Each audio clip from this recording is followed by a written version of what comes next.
അങ്ങയുടെ മൊഴിയിൽ നിന്നൊഴുകും തിരുവചനം ഒരു മനമായി കേൾക്കാം, ഒരുമയോടെ പാടാം, അനുഗ്രഹമായി തീർക്കാം ഈ സുദിനം നമ്മിൽ വചനത്തിൻ കൃപയോടെ മുന്നേറിയിടാം. വിശുദ്ധ ലൂക്ക അറിയിച്ച സുവിശേഷം 11-ാം അധ്യായം 26-ാം തിരുവാക്യം.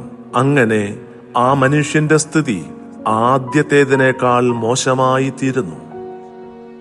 കാരുണ്യവാനും സ്നേഹനിധിയുമായി ഞങ്ങളുടെ നല്ല ദൈവമേ, തിരുവചനത്തിലൂടെ അങ്ങ് ഇന്ന് എനിക്ക് നൽകുന്ന ഒരു മുന്നറിയിപ്പ് ഏറ്റെടുക്കുവാൻ വേണ്ട കൃപ നൽകി അനുഗ്രഹിക്കണമേ എന്ന് പ്രാർത്ഥിക്കുന്നു.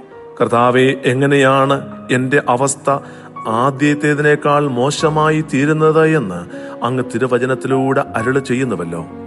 അശുദ്ധാത്മാവ് ഒരുവനെ വിട്ടുപോയാൽ അവൻ വരണ്ട സ്ഥലങ്ങളിലൂടെ ആശ്വാസം തേടി അലഞ്ഞു നടക്കും. കണ്ടെത്താൻ പറ്റാതെ വരുമ്പോൾ അവൻ പറയുന്നു, ഇറങ്ങിപ്പോന്ന ഭവനത്തിലേക്ക് തന്നെ ഞാൻ തിരിച്ചു ചെല്ലും. കർത്താവേ, എന്നോട് അങ്ങ് അരുളി ചെയ്യുന്നുവല്ലോ, ഞാൻ വിട്ടുപേക്ഷിക്കുന്ന പാപങ്ങളും പാപസാഹചര്യങ്ങളും പ്രലോഭനങ്ങളും 10 മടങ്ങായി എന്നിലേക്ക് തിരികെ വരുവാൻ എല്ലാവിധ സാധ്യതകളുമുണ്ട് എന്ന്.